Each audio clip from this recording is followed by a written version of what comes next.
hari ini Ibu ingin dimulai dengan kegiatan berdoa dulu, dipimpin oleh ketua kelasnya. Siapa ketua kelasnya?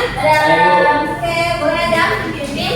Oke, sebelum kita memulai pembelajaran pada pagi hari ini, alangkah baik kita berdoa menurut percayaan masing-masing. Berdoa mulai.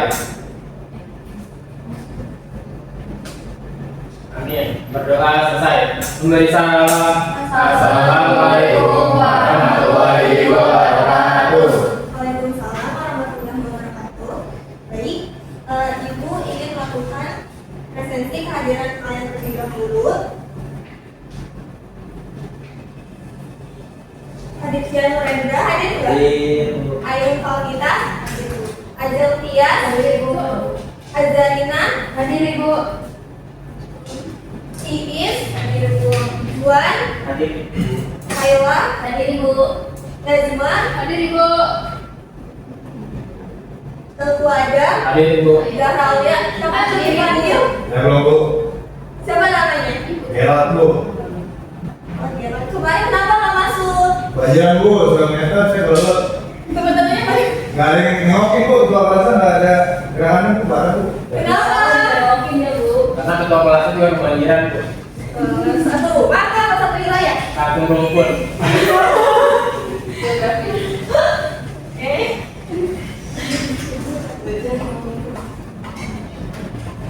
Ada yang tahu nggak hari ini kita mau pembahasan materi apa? Masih lama Bu. Erosi Bu. Benar banget. Tadi ada buku kan ya? Iya Bu.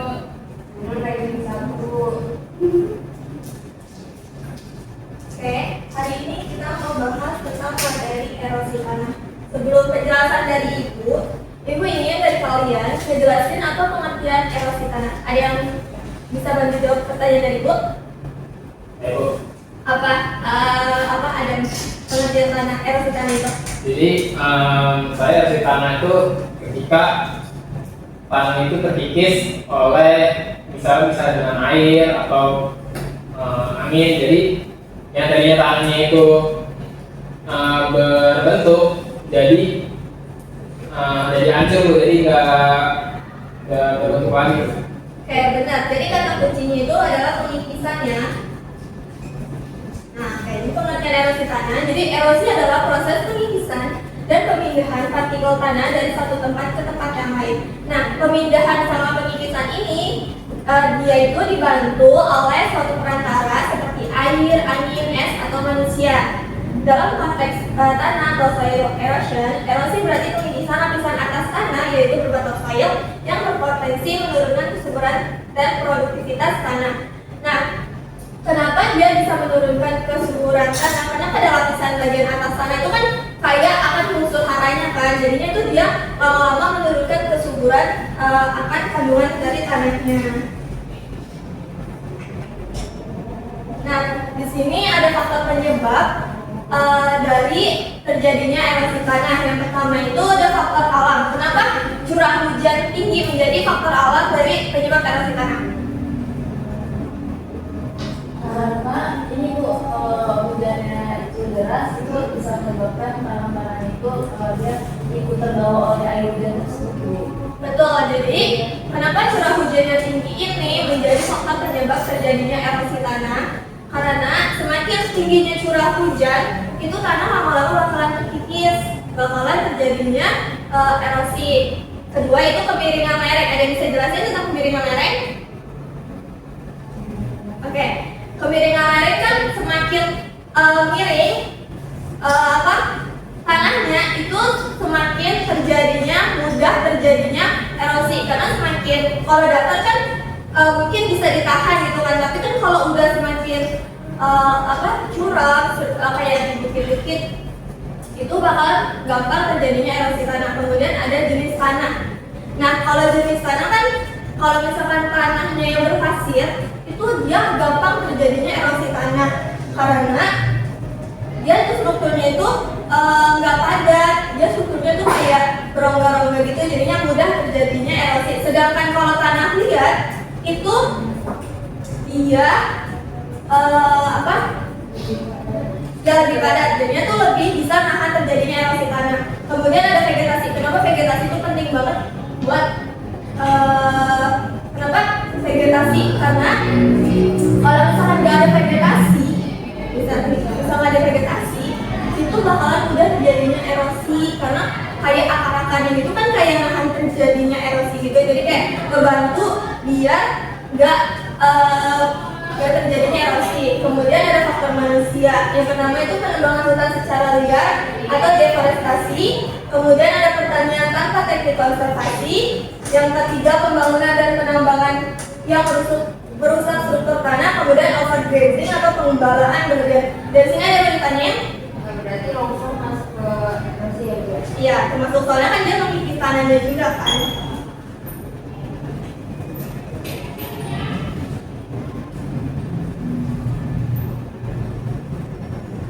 Oke, nah di sini ada jenis-jenis erosi tanah. Yang pertama itu ada erosi lembar. Nah, erosi lembar adalah erosi yang mengikis lapisan tanah secara merata akibat air atau gletser sehingga lapisan tanah subur ikut hilang. Nah, kalau erosi lembar ini termasuk erosi jenis apa? Air, angin, gletser, atau apa? Air, Bu. Kenapa? Iya. Betul, jadinya penyebab erosi lembar ini dari air hujan. Jadinya semakin tinggi air hujannya, itu semakin tinggi juga erosi lembarnya. Kemudian ada erosi percikan. Nah, ini terjadi karena percikan air hujan yang menghantam tanah sehingga partikel tanah terlempar atau hancur. Nah, contohnya itu kayak lumpur-lumpur gitu. Itu kan termasuk erosi percikan. Jadi lama-lama itu tanahnya kan awalnya padat, lama-lama jadi basah, terus jadi kesuburannya itu bakalan hilang. Kemudian ada erosi angin. Ada yang bisa jelasin kenapa erosi angin termasuk jenis-jenis erosi? Karena mengikis gitu. Karena anginnya tuh kadang membawa batuan sehingga batuannya diam yang gede itu bisa terkikis karena angin yang membawa batuan tanah itu. Iya betul. Jadi ya, nah biasanya erosi angin ini terjadi di daerah gunung-gunungan. Nah disebut juga sebagai deflasi. Kemudian ada erosi salju. Nah pengikisan tanah atau batuan oleh massa es yang bergerak menuruni lereng di daerah bersalju.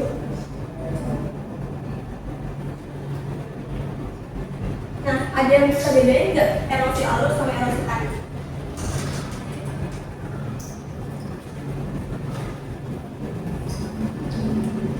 Ada yang bisa bedain nggak kira-kira anak-anak dari dua erosi tersebut? Ayo Juan boleh? Kalau menurut saya erosi alur sama erosi parit itu dibedakan dari tingkat skala besarnya itu sih, Bu. Dari misalnya kalau misalnya erosi alur itu bentuk jalur-jalur airnya itu lebih kecil, sedangkan erosi parit itu lebih besar, jadi membentuk seperti jalur air yang besar. Iya. Betul, jadi erosi parit itu lanjutan dari erosi alur. Jadi kalau erosi alur kan dia bentuknya kayak begitu kan nggak ada karena kalau dia kan masih agak kecilnya gitu kan. Nah kemudian erosi tebing sungai. Nah erosi tebing sungai ini sering terjadi di daerah-daerah yang dekat sama sungai. Akibat dari erosi tebing sungai ini jadinya sungai itu nambah lebar karena di bagian sisi-sisinya itu kan terkikis tuh, lama-lama sungainya melebar. Kemudian ada erosi laut, yaitu pengikisan yang terjadi di pantai yang disebabkan oleh ombak atau gelombang laut yang disebut sebagai abrasi.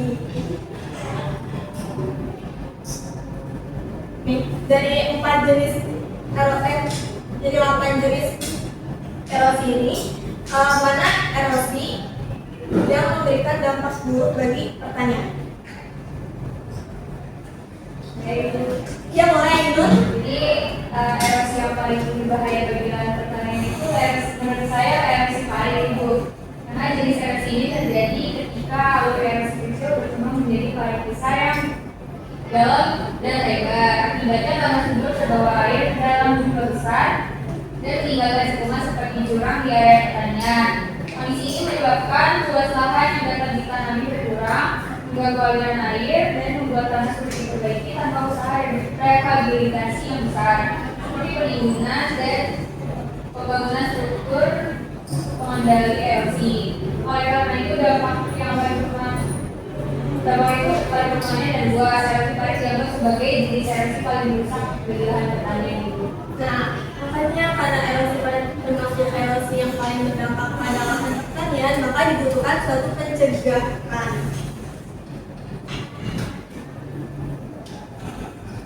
Nah, kemudian ada dampak dari erosi tanah.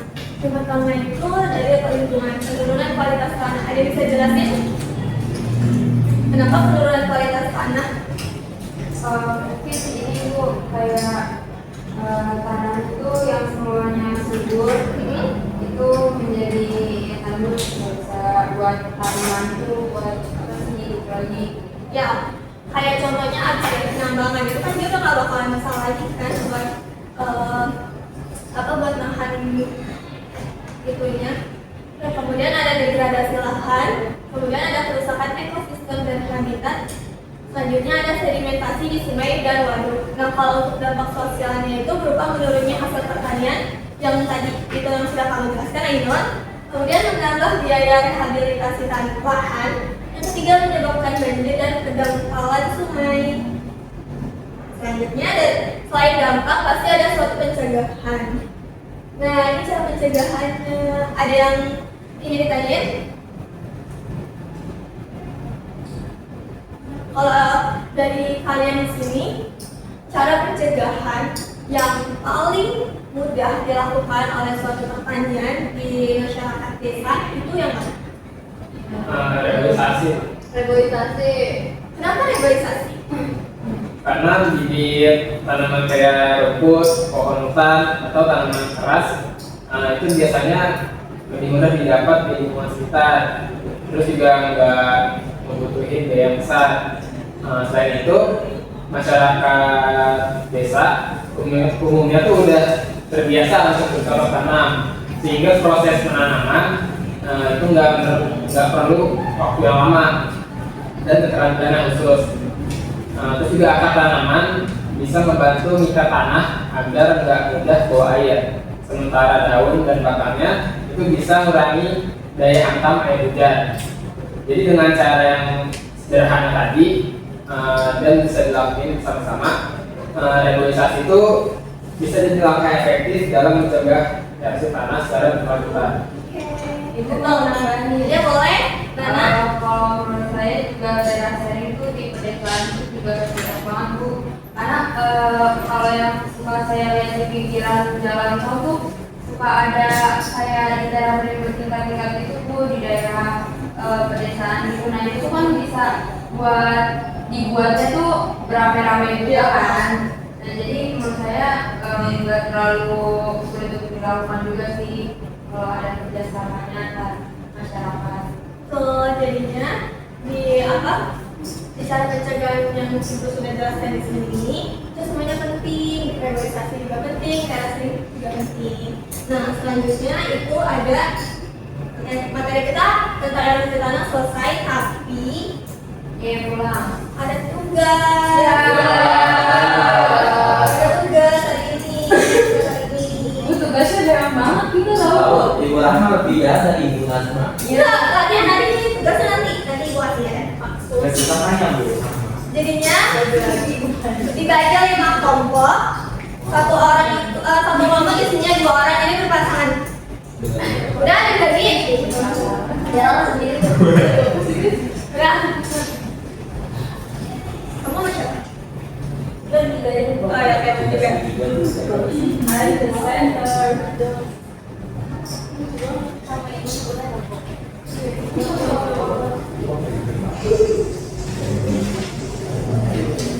Oke, nanti kalau kalian udah jawabin pertanyaannya dan kalian dapat istilahnya, nanti kalian maju ke depan ya.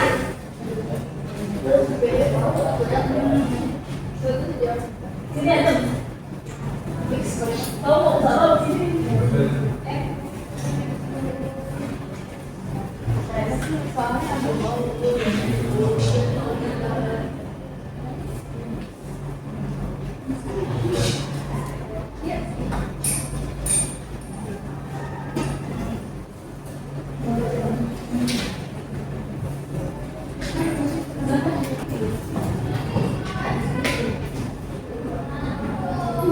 Oke,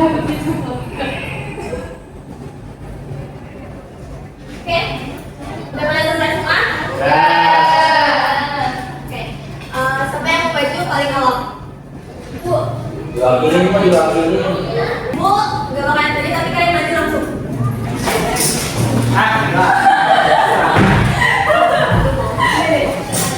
Udah sih. Nomor 1. Emang kecil banget. Betul itu aja. Ini aja. Oh.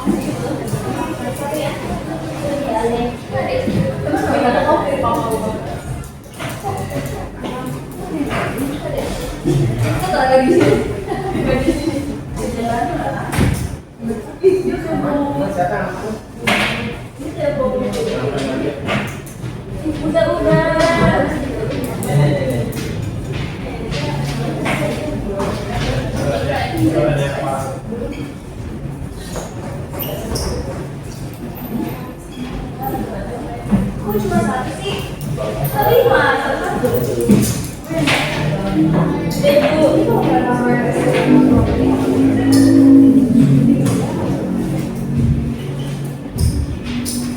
Oh ada semuanya sih Bu diisi. Ada curang. Bu ada seragamnya salah. Ya Bu. Apa iya? Tuh kayaknya seragamnya. Jauh juga salah. Jauh.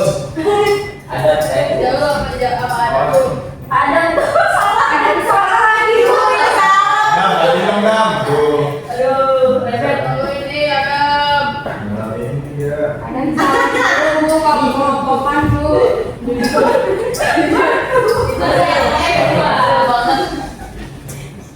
Buatnya belum isi asosiasi.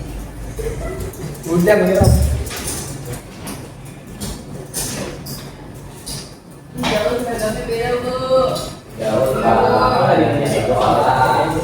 Oke, shut your mouth. Oke, jadi jawaban dari kalian sudah benar semua. Oke. Pertanyaannya, jadi upaya menanam kembali hutan yang gundul untuk mencegah erosi disebut yang mana rehabilitasi? Itu. Satu bawah. Ya. Ayo berapa lagi? Erosi akibat hantaman percikan air hujan disebut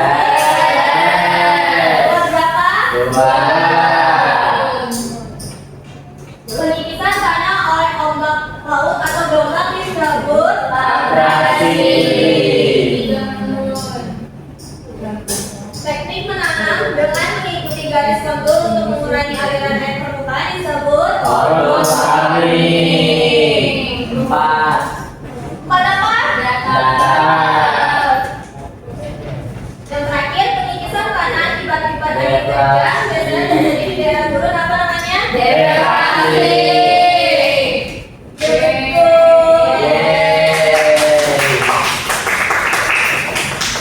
Oke, materi kita udah selesai, tapi tadi kan ibu udah jelasin bakalan ada penugasan.